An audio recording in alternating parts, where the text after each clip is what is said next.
Gerald had been doing everything right. He had tapered off his sleep aid over 8 weeks, a process his neurologist had supervised carefully after he showed her the January 2025 cell study on zolpidem and glymphatic suppression. He had been walking 40 minutes every morning for 3 months, building from 10 minutes as his joints adapted. He had started eating fermented foods daily, added pomegranate seeds to his lunch, moved his dinner to 6:30. He had, in the language of this series, addressed the medications, the gut, and the body clock simultaneously. And at the 3-month check-in, his neurologist was pleased. His word finding had improved. His morning fog had largely cleared. His sleep was deeper and more consistent than it had been in years. She ordered a follow-up panel. Not the standard one. She wanted to see how his metabolic markers were tracking alongside the cognitive improvements. She included fasting glucose, fasting insulin, CARP, B12, and one more test she added almost as an afterthought. Homocysteine. When the results came back, Gerald's neurologist called him directly rather than sending a portal message. His B12 was in the normal range. His TH was normal. His inflammatory markers had improved. But his homocysteine was elevated. Not dramatically, but elevated. "Have you ever had this measured before?" she asked him. He hadn't. In 20 years of blood panels, nobody had ordered it. I'm Dr. Ben, and in this video I want to tell you about the number that the cliffhanger from our last episode was pointing toward, the blood test that almost no physician orders routinely, that predicts cognitive trajectory in aging adults better than many of the tests that are ordered routinely. And that when elevated tells you something specific and actionable about what is happening in the brain. Most people have never heard of homocysteine. Almost nobody knows their number. And yet it may be one of the most important pieces of information you could have about the aging brain. Let me start with the chemistry, because the mechanism here connects directly to everything this series has covered. Homocysteine is an amino acid, not something you eat, but something your body produces as an intermediate in the metabolism of methionine, an essential amino acid found in meat, fish, eggs, and dairy. Under normal circumstances, homocysteine is converted into other compounds and cleared from the blood relatively quickly. This conversion requires 3 B vitamins as cofactors: B12, B6, and folate.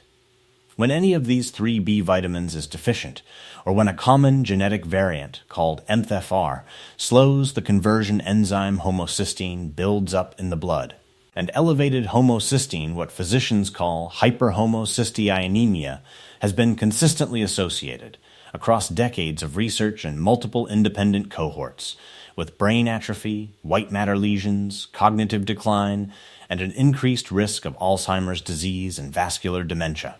Here is the detail that makes homocysteine more useful than B12 alone, and this is the part most physicians don't explain even when they do check B12. You can have a B12 level in the normal range and still have elevated homocysteine. In fact, research published in 2025 confirmed that elevated homocysteine and elevated methylmalonic acid are stronger predictors of cognitive impairment than serum B12 concentration alone.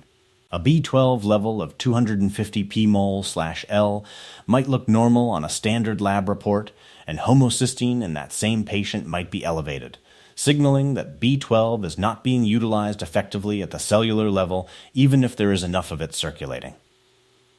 Homocysteine measures function, not just supply. It measures whether the whole conversion pathway is working, not just whether one nutrient is present.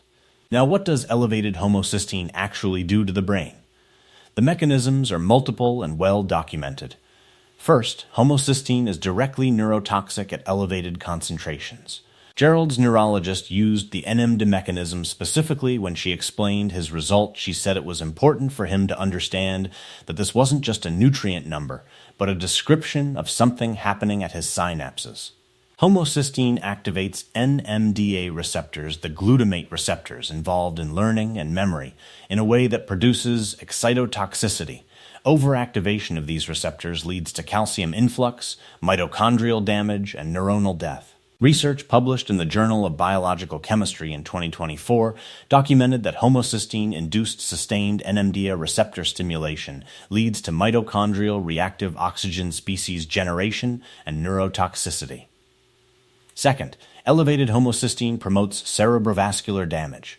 It impairs the function of the endothelium, the lining of blood vessels in the brain, in ways that contribute to small vessel disease, white matter lesions, and the vascular component of Alzheimer's disease. Third, homocysteine interferes with methylation. The methylation cycle, which homocysteine is part of, is essential for the production of S-adenosyl methionine, or SAM, the body's primary methyl donor. SAM is required for the synthesis of neurotransmitters including dopamine and serotonin, for the methylation of DINA that regulates gene expression in the brain, and for the maintenance of myelin. When homocysteine backs up, SAM production falls, and all of these downstream processes are impaired. Now, the most important clinical evidence. The VitaCog trial, a randomized, placebo-controlled trial conducted at Oxford University, enrolled participants with mild cognitive impairment and elevated homocysteine, and supplemented half with high-dose B vitamins, folic acid, B12, and B6. The primary finding, B vitamin supplementation significantly slowed the rate of brain atrophy over 2 years.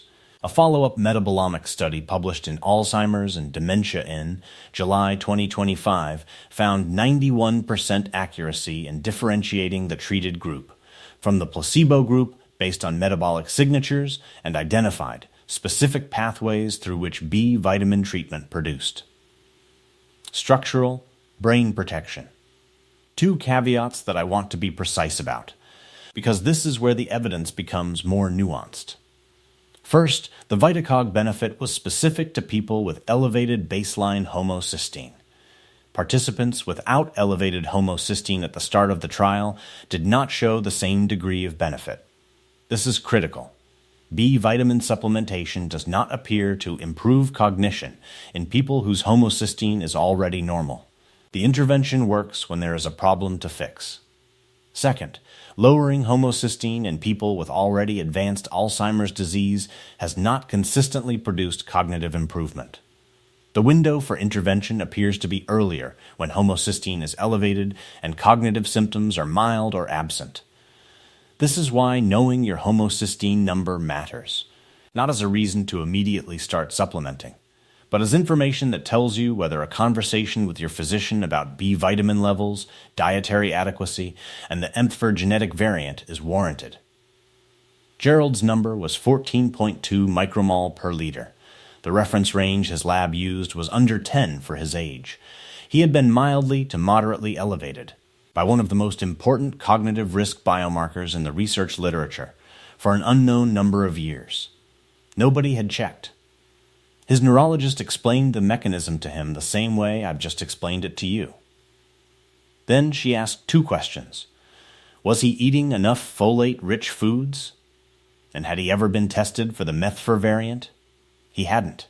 He started eating more leafy green vegetables, something his wife had been asking him to do for years, as it happened.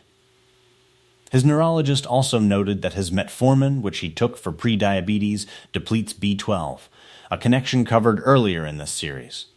They discussed a methylated B-complex supplement, methylcobalamin, and methylfolate specifically, rather than the cheaper cyanocobalamin and folic acid forms, which require additional enzymatic conversion that the MTHFR variant can impair. At his 6-month follow-up, his homocysteine had come down to 9.8. Still borderline, but within range.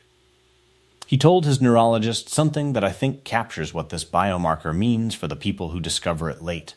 He said, "I spent a lot of energy wondering why I wasn't as sharp as I used to be. And the answer was in a blood test nobody ordered." That sentence is one of the reasons I cover what I cover on this channel. Here is what you can do with this information. The first thing, ask your physician to add homocysteine to your next blood panel. Gerald's neurologist added it almost as an afterthought, and it turned out to be the most informative number in his entire panel. You are not asking for something exotic or expensive. Homocysteine is a standard, widely available, inexpensive blood test, The reason it isn't ordered routinely is not that it's complicated, it's that it isn't part of the default panel. You have to ask. The second thing, if your homocysteine is elevated above 10 to 12 micromole per liter, though reference ranges vary, ask specifically about three things: your folate status, your B6 status, and whether your MTHFR genetic variant has been tested. Gerald's MTHFR result changed what form of B vitamin was recommended. The C677T variant is carried by a significant proportion of the population and substantially reduces the efficiency of the enzyme that converts homocysteine. Knowing whether you carry it changes what form of B vitamin supplementation, if any, is appropriate. The third thing, discuss with your physician whether any of your current medications are depleting B12. Gerald's metformin was part of that conversation, a connection his neurologist flagged immediately. Metformin, proton pump inhibitors, and H2 blockers have all been documented to reduce B12 absorption, which backs up homocysteine even when dietary B12 intake is adequate. Here is the question to bring to your next appointment. I'd like to add homocysteine to my next blood panel. I've read that it's a stronger predictor of cognitive risk than B12 alone, and I'd like to know my baseline. If it's elevated, I'd also like to discuss my MTHFR status, my folate and B6 levels, and whether any of my current medications might be contributing. That question is specific, grounded in published research, and asks for a complete picture rather than a single number. It also signals to your physician that you understand the pathway, not just the biomarker, which changes the quality of the conversation that follows. Gerald's morning walk continues. The fermented foods continue. The pomegranate seeds continue. And now, alongside all of that, a methylated B complex every morning with his breakfast. He said his neurologist told him something at the 6-month visit that he found both alarming and oddly reassuring. She said, "This is the kind of thing that's been happening in your body for years without symptoms, and that we could have been tracking and addressing for just as long. You're not behind. You're just starting from where you are." He said, "That's either a very reassuring thing to say or a very confronting one." She said both. In the next video, I want to cover a medication that appeared in the list of Margaret's 8 prescriptions in our 12th video, and that the series has mentioned but never dedicated a full episode to.